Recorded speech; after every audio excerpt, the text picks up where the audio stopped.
Hello there, welcome everybody. It's Diorama Don here, and the subject this time is of a miniature diorama of a World War I trench.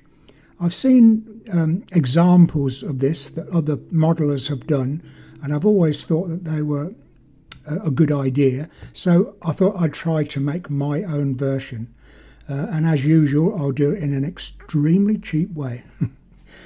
So it'll be a cylinder of cardboard as usual, something like that, and on top will be a curved path in the trench, and then a leaning part of the trench that side and a leaning part that side.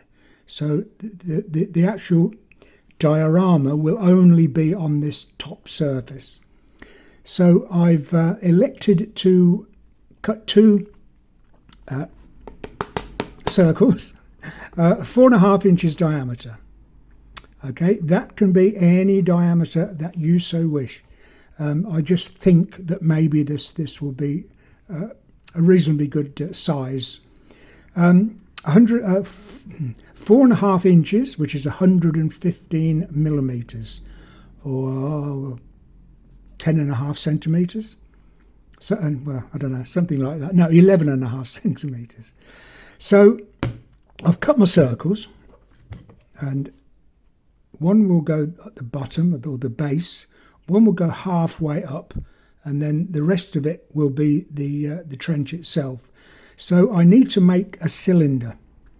Well, you may well have a cylinder this size already, in which case it will be a lot easier, but I haven't, so I'm going to have to make one. So we need to know what the circumference of my circle is.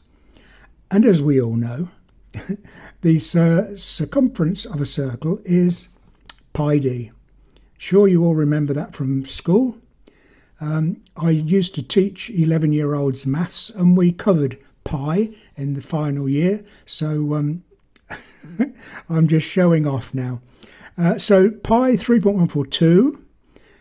The diameter is pi d, diameter is 4.5 inches, multiplied together it gives you 14 inches, or in millimeters, 3.142 pi times 115 millimeters is 36 centimeters, and it works out exactly.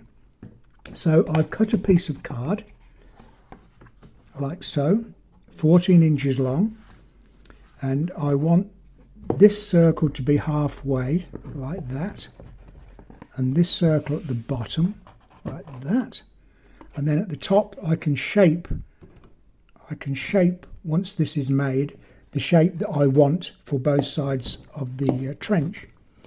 So the only way I can do that is to cut or mark out first 1/2 inch marks all the way along the top and the bottom, and then score all the way along just halfway through the card, so it bends nicely like that. Have to be a little bit careful.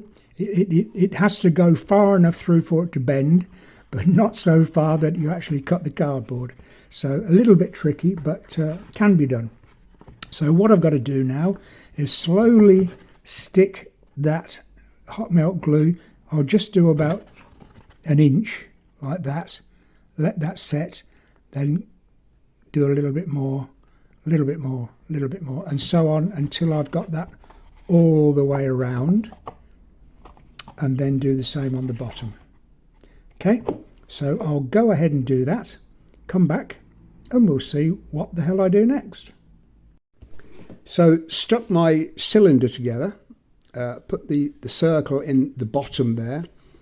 I had intended putting the other circle halfway, but I think it looks better at that position there.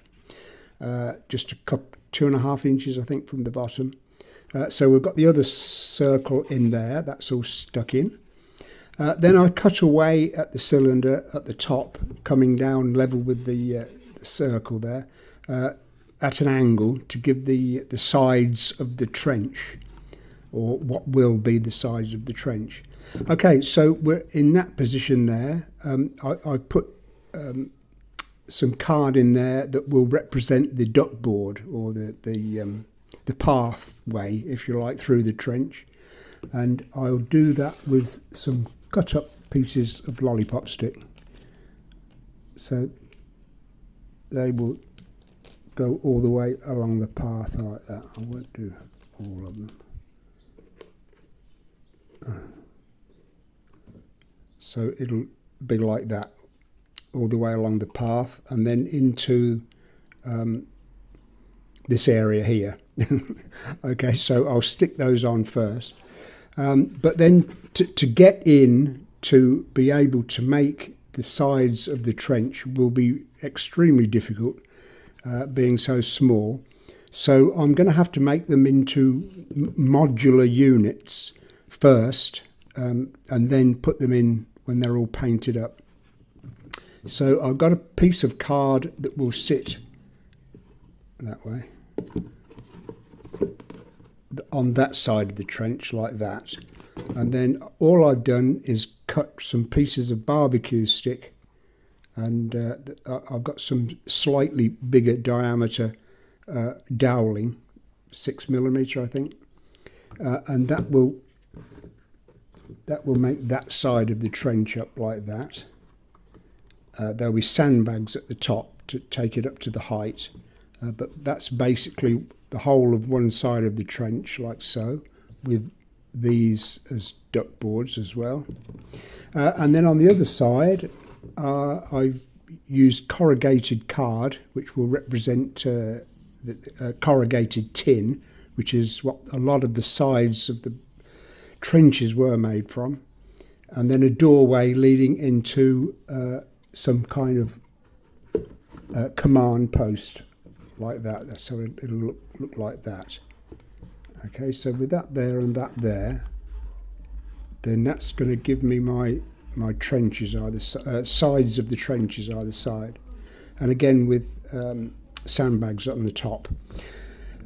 So now that I've got these, I'll paint them as necessary, make them look old and wood-like, and then stick them in, put my floor in and the sides, and then the sandbags on top, and it will be almost finished by then. So I'll do that and come back and we'll see how we go from there. Okay, so I finished the whole thing off now. Where I'd scored down the lines of the outside of the cylinder, I filled with filler and then painted black. So that's the outside. The two walls of the trench itself, I cut, made and painted before I stuck them in, to make it a lot easier for access. So it was just a case of fitting two walls to the side there, and I think you can just about see the side there and that side there. We've got the walls, we've got the sandbags and barbed wire at the top there. I've covered sandbags a number of times now, and barbed wire. So if you're interested in how I make those, please refer to previous videos that I've made. I put a couple of soldiers in there and painted them white. I thought maybe that was more in keeping with the outcome of what probably would happen to them in a World War I trench, the sort of ghosts of the trench, if you like. Anyway, just an idea. So we've got the entrance to the command post there. There's a ladder to get up onto the top of the trench, and a guy just taking it easy sitting there. So anyway, that's it. Just another idea, and nice and compact, won't take up any room, and it's quite a talking piece, I think you'd call it, or school project even. Okay, so I'll leave it with you. Thank you very much for watching the video. Please subscribe to the channel, click the notification bell, click the all button, and you'll be notified when new videos come along. In the meantime, thanks for watching this video. I'll see you in the next. And as always, I wish you the very best. of happy modelling.